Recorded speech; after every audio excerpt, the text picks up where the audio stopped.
l'Iran apparaît aujourd'hui comme le grand vainqueur du conflit syrien et s'impose comme une puissance régionale incontournable en Syrie, en Irak, au Liban. Les milices chiites font régner la loi, une présence croissante qui inquiète son ennemi historique, l'Arabie Saoudite, soutenue par les États-Unis. Georges Lédric, Arnaud Fora.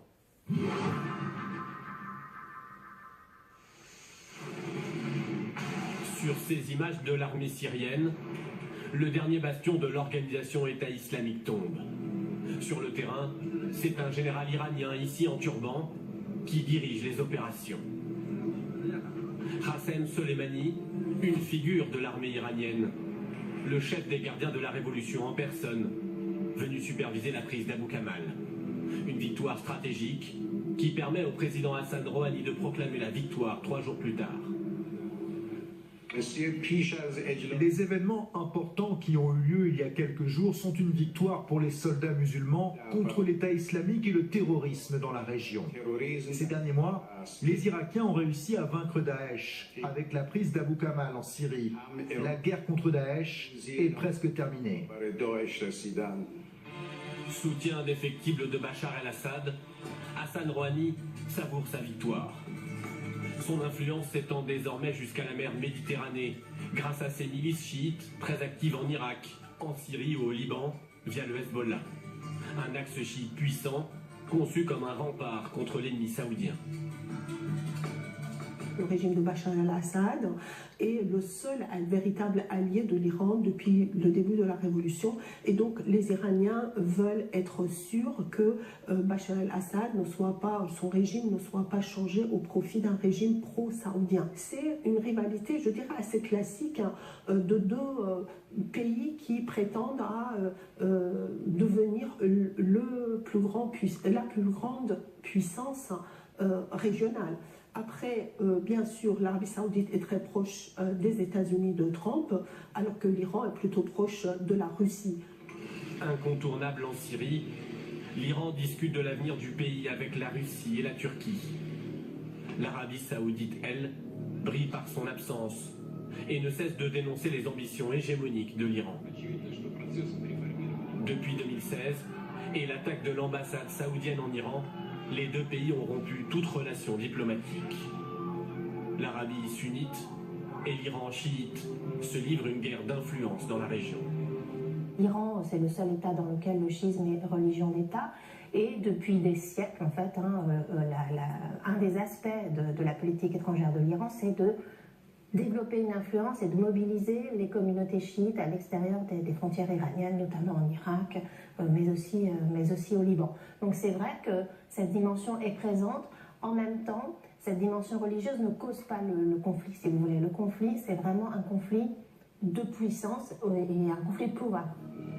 Dans cette guerre de pouvoir, Donald Trump a clairement choisi son camp. Pour son premier déplacement à l'étranger, le président américain choisit Riyad et vise explicitement Téhéran.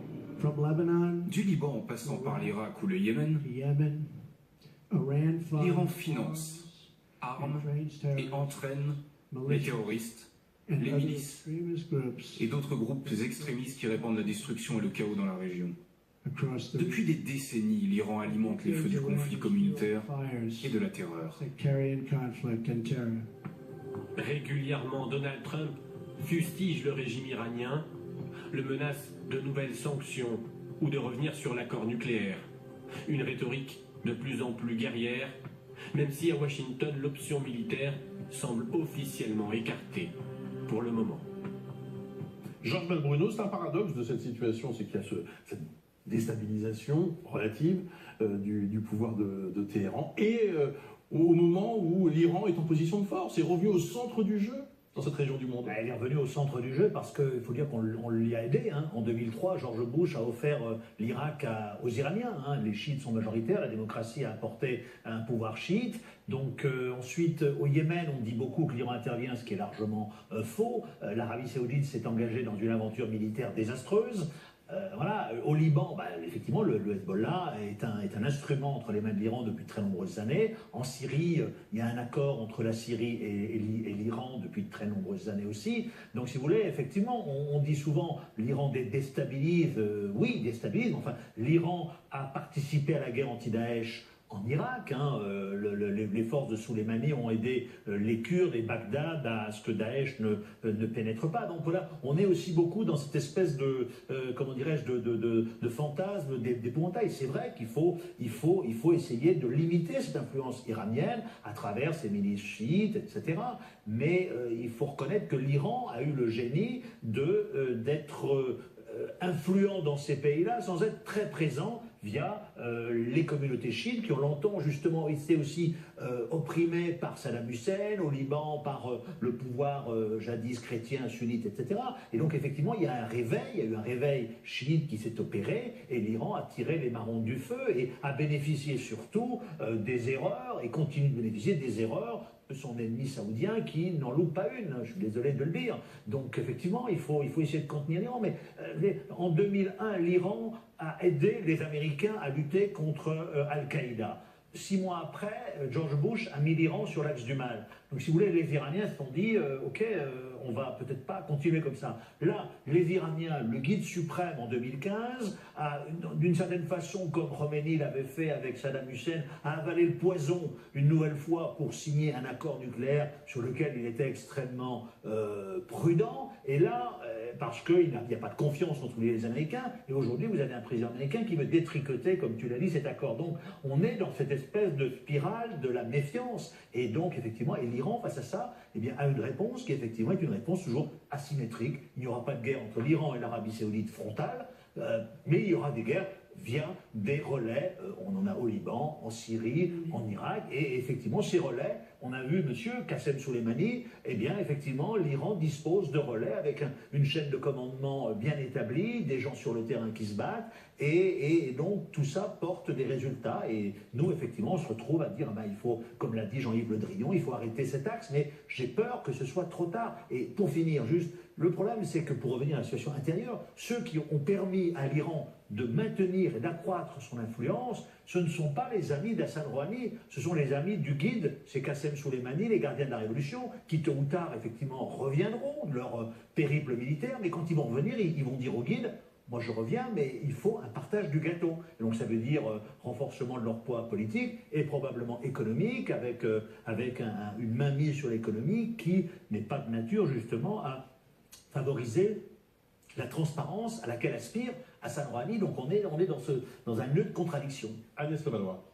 Oui, ce qui est intéressant, c'est de voir que l'Iran, finalement, avec peu de moyens, arrive à avoir des vrais alliés dans la région qui défendent sa politique. Et tout ce qu'on a appelé la guerre par proxy marche très bien avec les Iraniens parce qu'ils donnent vraiment peu de moyens financiers en comparaison de ce que peut faire l'Arabie Saoudite ou les pays du Golfe, qui injectent des milliards de dollars pour un résultat qui est pratiquement nul, parce qu'ils n'ont pas cette capacité finalement à pouvoir mobiliser leur proxy, et il n'y a pas de ligne conductrice cohérente qui permet justement de réagir face à l'influence que peut exercer l'Iran à travers ses proxys sur le terrain, que ce soit les milices chiites au Liban avec Hezbollah, ou d'autres milices qui viennent prêter main forte aux Iraniens, et dans le cas de la Syrie, c'est vraiment l'exemple le plus important et le plus significatif finalement de cette politique iranienne qui arrive avec peu de moyens à avoir vraiment des alliés sur le terrain qui vont défendre envers et contre tout cette politique, alors qu'en face on va voir des Saoudiens ou des pays du Golfe qui vont mettre beaucoup d'argent mais sans réussir à véritablement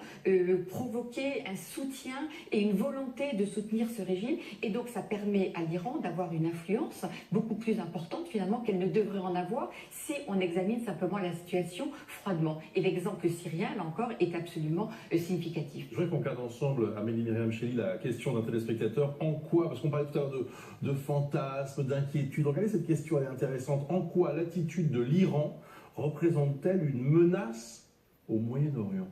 Qu'est-ce que vous pourriez répondre? Il y a déjà l'activation très pragmatique de cette lecture sunnite-chiite. Effectivement, on vient de le voir, mais c'est pas systématique, puisque, comme on le disait tout à l'heure, il y a une grande dissonance de discours en Iran. Effectivement, on a un pôle vitrine identitaire, rhétorique islamique, c'est le guide.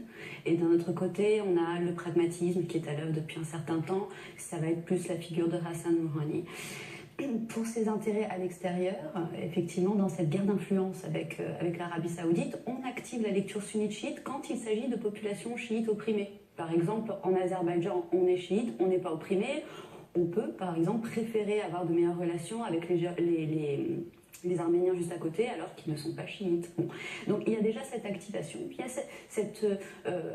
il y a aussi l'établissement d'un nouveau modèle qui est intéressant du point de vue justement de cette volonté d'influence qui a vraiment émergé au cours de la guerre syrienne en Irak, en Syrie. Volonté justement de redonner un certain crédit, une certaine noblesse à nouveau à un phénomène qui était dépassé en Iran, c'est le martyr. Le martyr pendant la guerre, mais on lui a redonné une certaine noblesse à travers quelque chose qui entre en parfaite opposition avec les groupes djihadistes sunnites sur place, c'est qu'ils sont non takfiris.